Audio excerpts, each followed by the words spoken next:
journey through life. I can't give up, it gets hard sometimes, but I know God's word is true. George Floyd, in his last hour as a grown man, he called out for his mom. He was scared. And I feel like I can relate because I didn't know what the interaction was going to be with the officer on that day. What's up, ATC gang? Welcome back to another video. Today's not Sunday, it's Tuesday. And because it's Tuesday, I felt like I should start a new series called Transparent Tuesdays.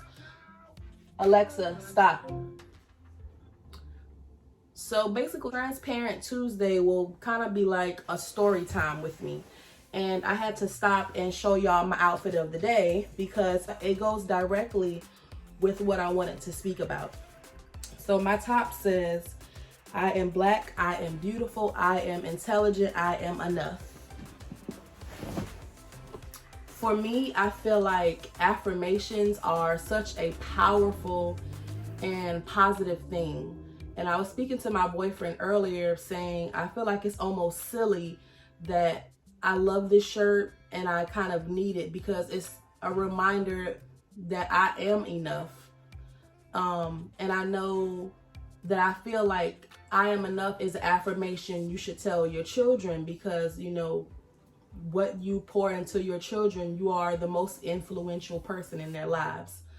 But for an adult to have to be reminded I am enough, I don't know how I felt about that because I feel like as adults we should know. But also, being realistic, we need help and we need positivity and reminders as well. So if I seem a little nervous or whatever, it's just because the topic, although I want to talk about it, it's very sensitive for me. It's very fresh. It's very real. But I feel like I would be doing myself a disservice, you know, and anyone else whose life I may touch by not being open and honest. My channel, yes, is going to be fun things. Yes, it's going to be tours, DIYs, home decors, parenting. But one thing that's important to me is self-love and faith. So today's topic for Transparent Tuesday is just knowing that you are enough. So for example, I feel that way and I'm feeling like I'm needing to remind myself of that because I'm currently in therapy, trying to just work on some things within myself. And one of those things is just being able to deal with the hurt and all of the things that I've gone through growing up and even still go through and deal with as an adult as far as the relationship between my mother and I. So we had an issue some years ago and never got resolved, and we decided we would go to therapy. So I was trying to let my mom, you know, back into my life, and I made a post one day because I was just so emotional about the love that I felt from my boyfriend's family towards my son and our son together. And I was just not comparing, but I was just understanding that this is, you know, what love and affection feels like toward a grandchild.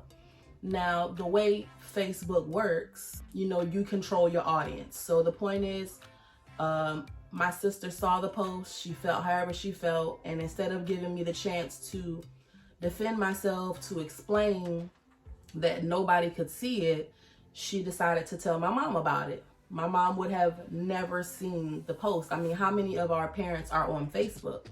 But again, it wasn't anything negative. It was just my life and my emotions and just, you know, the happiness I felt for the love that my youngest child was being given. I never heard from my mom since, and I had been texting her, you know, throughout the months. And it's probably been about 6 months now since I've actually spoken to my mom. Yes, I'm an adult, but I still need my mom. And so something happened recently with the police where the police pulled me over.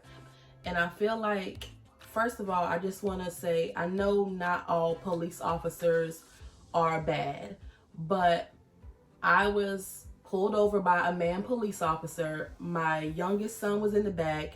It was about 80 something degrees.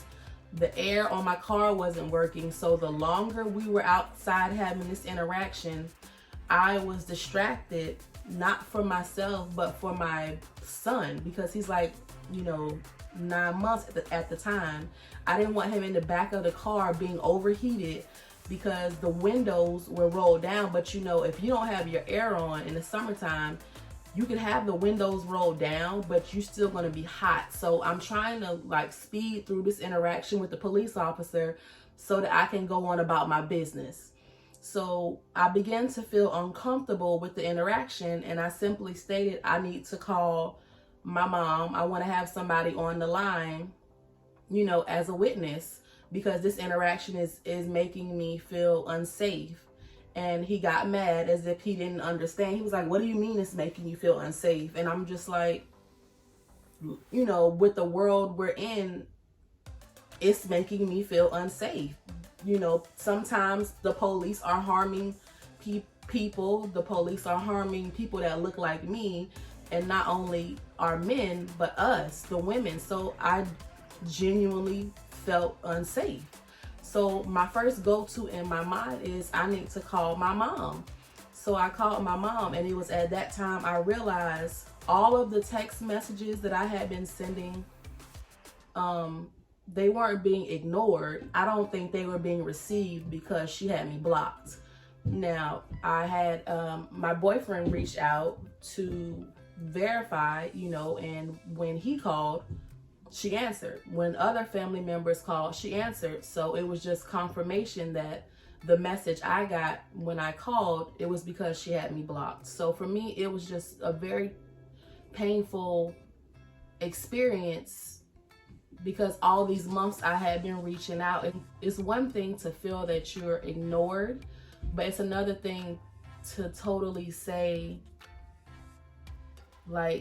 that person just don't want to be bothered. And for me to have never had a conversation with my mom, to hear her side, to hear her point of view, it's so hurtful to know that my thought process of why I posted what I posted, how I was feeling, didn't matter. She spoke with my sister, and then her response was to block me. And so, like I said, we have not spoken in 6 months, and it really has been bothering me because if you recall, George Floyd, I hope I'm saying his name correctly. I'll have to look it up because I don't want to, get anything wrong. But George Floyd, in his last hour as a grown man, he called out for his mom. And it just hit home for me because I'm an adult, but when I was in an uncomfortable situation with my mom, he called out for his mother. And as a grown man, that speaks volumes. For you to fear for your life, and you're calling, for your mom. He was scared. And I feel like I can relate because I didn't know what the interaction was going to be with the officer on that day. But all I knew was I needed to have my mom on the phone. It didn't matter that we hadn't spoken in months. I'm thinking, as her child, this is my parent, and I need her on the phone. So to find out that she had me blocked all these months after never having had a conversation with me, it just hurt me to my core, to never hear my side of the story. And so my therapist recommended for me to reach out, through email or calling, and I asked for him to do the same. So I thought that, okay, she may ignore me, but she's not going to ignore this professional, professional courtesy or whatever. She never responded. She never returned his phone call. And so when I went to therapy today, I was excited because I'm like, okay, we're finally going to make a step, and I can be able to have a conversation with her or to get some type of resolution, because I have nightmares. I mean, for me, it's serious. I have nightmares about some of the things that have transpired between us. And for me to be an adult and still, I cannot move past the hurt of things that happened growing up and things that are happening even today as an adult, this is just one more thing on top of it. I just don't understand the thought process of how do you cut off a child, and on top of that, I'm disabled. So at any point, the way sickle cell anemia works, my blood is not flowing properly. So if I have pain in my arm or my leg, that means I'm not getting oxygen in that area of my body. So anytime I'm in the hospital, which is very frequent, you know, sometimes it's monthly, that means I'm not getting oxygen to a certain organ. At any point I could pass away, you know, like that. And to know you have a sick child, to know you have grandchildren, and to sever ties like that, I just can't even I can't even explain the pain behind it. And I just want to try to get through this video, you know, without being too emotional, without crying, because I want to be able to get my message across. So I've been ignored, you know, the therapist being ignored. He called, he left another message, but I guess I'm having to come to the realization through therapy that I pay for, and through therapy, you know, from my family, that I have to let go. And I may not get the mom that I deserve. I may not get the answers that I need, but I just feel slighted. Like I feel cheated because I don't know what's going on. I don't know why, you know, she does the things to me she does. I never get an explanation because, like, I'm good to my mom. I don't disrespect her. I've never been in trouble. When I get my hair done, I get my mom's hair done. If my mom needs something, I'm there, you know, financially. I feel like I'm the glue that holds her to the family, because everyone else has washed their hands, but everyone is telling me to wash my hands. But it's like, how do you wash your hands of a parent?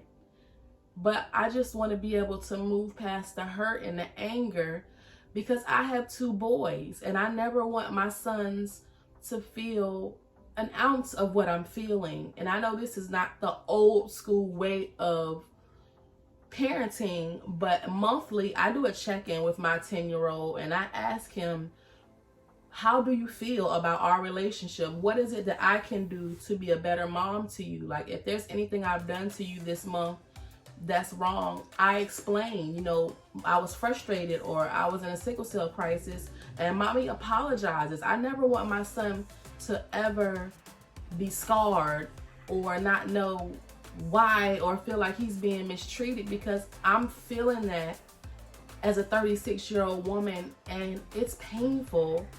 I'm tired of crying about it.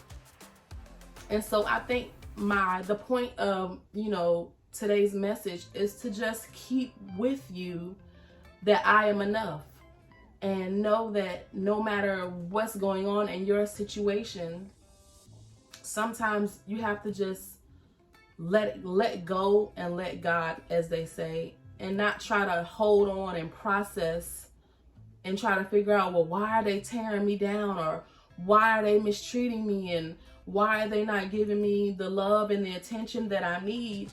For whatever reason, try to look. I was told today, you know, that I have blessings because I have my 10-year-old, because I just, you know, I'm a good person, and that's what I should focus on. So that's what I want to try to convey, you know, to you all.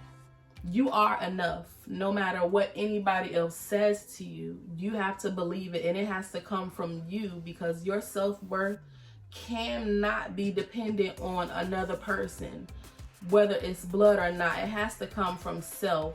So as I'm learning to have self-love and to try to force myself to believe that I am enough, I feel like I need to be teaching that to other people, because I know that people follow me. People look to me in my actual day-to-day life that know me for examples. You know, people look to me for what to do.